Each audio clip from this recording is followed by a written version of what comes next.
Hey Patreon, once again, guys, thank you for your support. I really appreciate it. So, guys, I want to jump into a quick gameplay. This guy rage quit against me because I was getting some stops on defense, and usually in this game, if you're going to get a couple stops in defense, you're pretty much toast. If you could toast an opponent because it's hard to get stops on defense, and I think that was one of the reasons why this guy quit. We're going to be using the spread playbook. I'm going to show you, basically what I'm running right now online. He's using the Chicago Bears, which actually has got a very good defense, a better defense than is rated. We're going to jump into this YeeTrips offset. First and foremost, we're going to go ahead and use levels switch.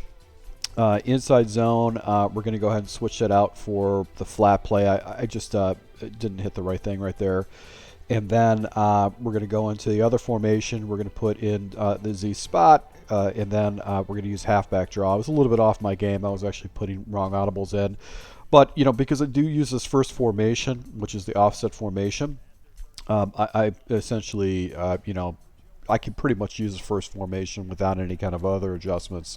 But I like to have the depth of that. Now, I want to point out, he was running a lot of cover one robber press. And when I see cover one robber press, I usually can get a touchdown. But the way this guy was running his defense, it wasn't necessarily easy to do. You'll see me a little bit later into this series where I actually struggled to do the things I like to do. So right here, I'm still making adjustments to logo seam. I had to put a halfback draw on for my plays to get that kind of set up. Going to be doing the whip route. 0-1 trap is going to be the feature of this particular video because I'm going to show you how, if people like to use a wide formation, you can hit him with an 0-1 trap. Right here, he's got off coverage. You can see this guy's really off coverage, and he's got a window right here. And all I'm doing is just reading this guy right here. If he actually backs up, I'll just run the ball. But if he comes down and rushes, I've got this window to throw this particular route. So it was a formation that I just had a big window to throw into with the RPO, so I'm just going to go ahead and take that completion and get that ball in. Now I'm setting up the other plays right here, halfback swing, the motion go for my formations, and then I'm going to go ahead and basically go into YeeTrips offset. And I usually use power O, or I use the option play or inside zone. So if you take a look, these guys are pressed down, and he's got a single high safety. So typically in this type of situation, if the safety doesn't roll, I've got the over-the-top areas on the sidelines should be available for a completion. So I think this is where I try to hit him with verticals for the first time. And I want you to watch these defenders and how they recover. They press, and these guys are just lining up perfectly. Now I have inside leverage, or actually outside leverage, but my one route is crossing over the middle of the field, bringing another defender in that area.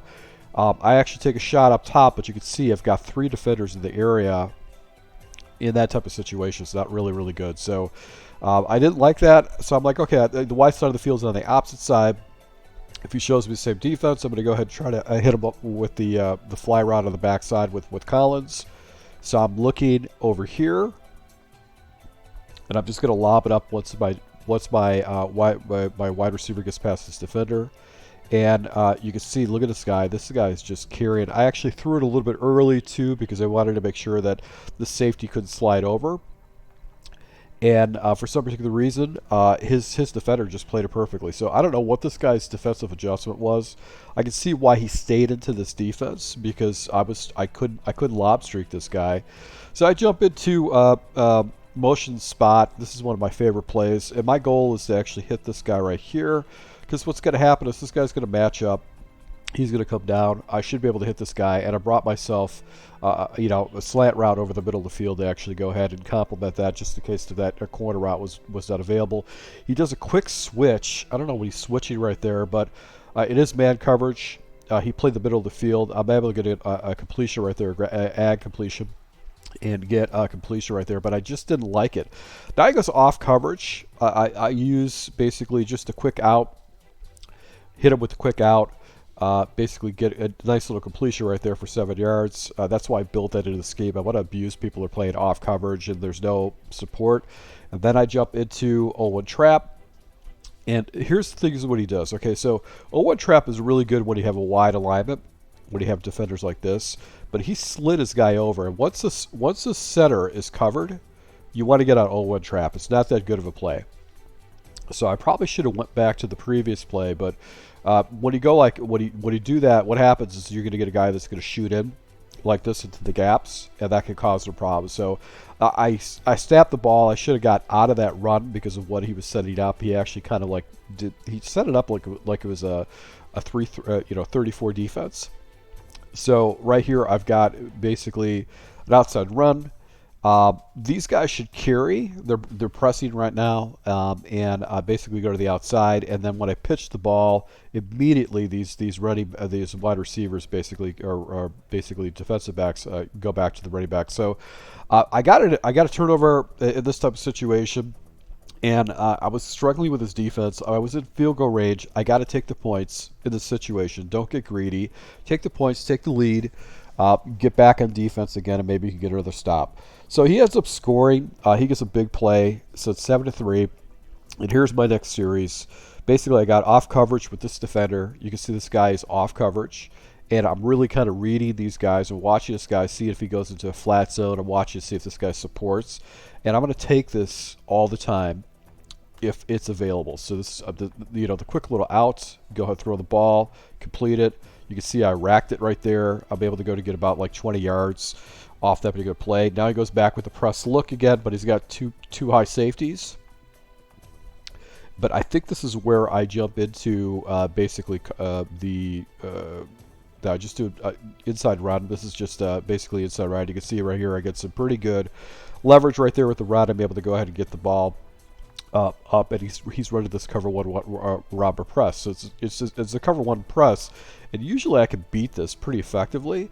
But every time I threw the streak routes, he was getting away with it. Now here we go. See how these guys it's a wide formation. He's got like guys like this. So I've got the trap play where I believe this guy's going to come around and block. What's going to happen is these guys are going to get up to the next level and give me a really good running lane with this. So as long as he doesn't switch up his front, this is what you do. This is how you use the trap. Look at the running lane right there. I'm picking up 14 yards off of a 1st and 10 situation with that trap. So once again, a little bit open. He's slid over, but what's going to happen is this guy's going to slide over. He's going to block down. Anytime you've got like a front like this where your center's not completely lined up, it just works very well. So I ID the mic, go into the go into the 0-1 trap. He's got off coverage. I think he's going with some type of a man blitz. And right here you can see the blocking. I pick up a few yards. Not as effective. You want to have the safety center. The center needs to be completely uncovered, and that's where the trap really shines. If no one's over the center, and you got guys over edge rushers, that works very well. Now he's been playing man coverage the entire time. This is one of the reasons why I have this play in my playbook. It's a man beater, and this is the high-low dig. And I'm looking to Dell pretty much the entire play because he's going to get separation. You can see right here I actually go ahead and get broken tackle, get the ball down here. And look what I'm doing. I'm actually chewing the clock on this guy. I don't want to give him any time, so I'm really chewing the clock more than anything else. I want to make sure that if he gets the ball back, he only has a handful of plays, not a lot. I don't want to give him a ton of time. Now I go back to the outside pitch. Don't like that, so we're going to go ahead and jump into basically the 0-1 trap. And we're going to try to run this thing right up the middle of the field. And you can see the blocking is really good. He gets picked up by my guard, and as a result, I'm able to get the ball into the end zone. So this is just a series of plays. I wanted to show this to you guys. Once again, thank you for your support. Until next time.